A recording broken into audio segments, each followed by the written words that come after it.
Hello to you all. We all know that we find ourselves many times in all kind of challenging places where on the one hand we pursue our career, our higher goals, our spirituality, love and relationship, positive lifestyle, and yet we are also bound and limited and drawn back by all kind of negative desires and habits in our lives. So we'd like to discuss it in a more spiritual way and also practically what's the great difference between a positive ego and a negative ego, and how can we tap and connect into this positive ego to get the best out of ourselves, even though it's very challenging inside us. Well, in the creation of us as human beings, we were created with these two forces. One is a natural force, which is the negative ego, which draws us back into an animalistic side, into all kind of negativities, negative patterns, our past, our resentment, our fear, anger, stress, panic, um, grudging, and the like. And on the other hand, we have the positive ego, which really helps us to have a positive drive and inspirations to seek for, to reach our higher self, higher good, our purpose, our mission, and contribution in life. It supports our growth and our well being. It helps us feel that life is driven to a good direction and to explore new horizons. However, or should we say, nevertheless, what do we know about the positive ego? It's being driven by our conscious mind. Nevertheless, and however, our negative ego is being driven by subconscious mind, which is more under the radar of our conscience, and it's actually 90+% of who we are. So there's lots of work to be done there. Past traumas, resentment, negative desires, negative habits, patterns, depression, stress, it's all part of who we are. And this needs to be healed and resolved. In Kabbalah, we go through a process called shattering.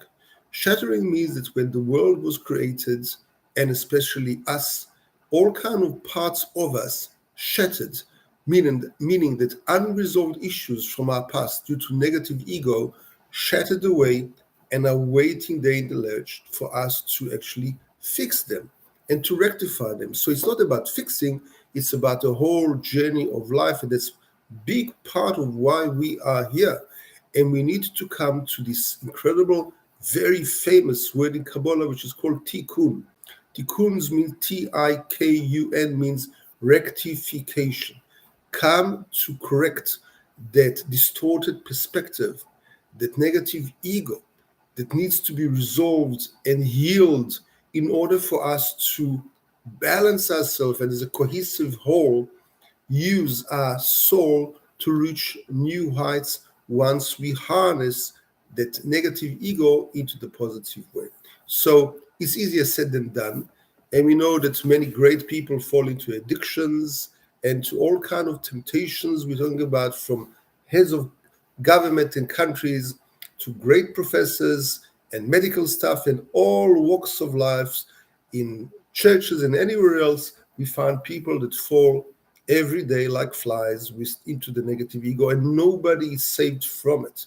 So how can we actually work with it?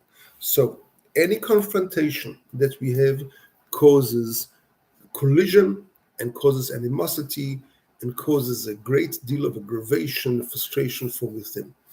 The way of Kabbalah, which was taught to us by a very holy spiritual leader, Baal Shem Tov, some close to 300 years back, says that we take that negative energy, we don't crash it, we don't break it, we don't conflict with it, we don't try to suppress it, but rather we try to navigate it, to a new direction. That new direction means that we take that very negative energy and we harness it to a positive way. Very much like we use gas in our cars. Well, it can really explode, but if we navigate it with the right measure, quantitatively and qualitatively to the right direction, we can achieve greatness, and the car drives, and the train goes around, and the airplane flies, and missiles and shuttles in the air. It all works. So how do we do it?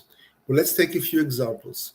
Anger and pride and arrogance. These seem to be very negative patterns in our lives indeed, and these can really crack and crash our lives.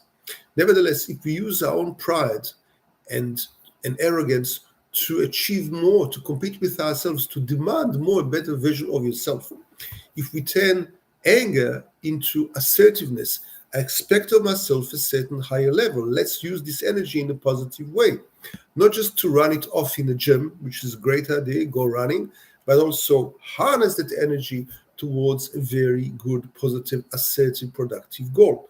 When it comes to temptations and desires, well, it's a whole study, but in a nutshell, we can use that desire to a higher goal. I have a desire to grow spiritually.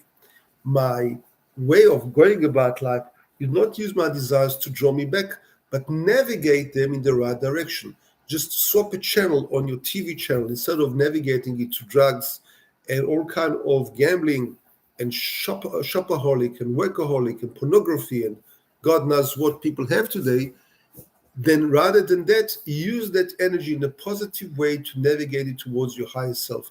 Enjoy finding who you are. And once you resonate with this is the highest energy that you can use. It's the greatest positive temptation and drive to push yourself higher and achieve your dreams. Not only few people that we know should achieve that. Everyone is gifted. Everyone has got a special uniqueness and gift. Use your gift. Go along the direction and you'll never look back with incredible energy forward, throttling forward your negative ego into the positive drive. And this is its tikkun, that's the rectification. God bless you all.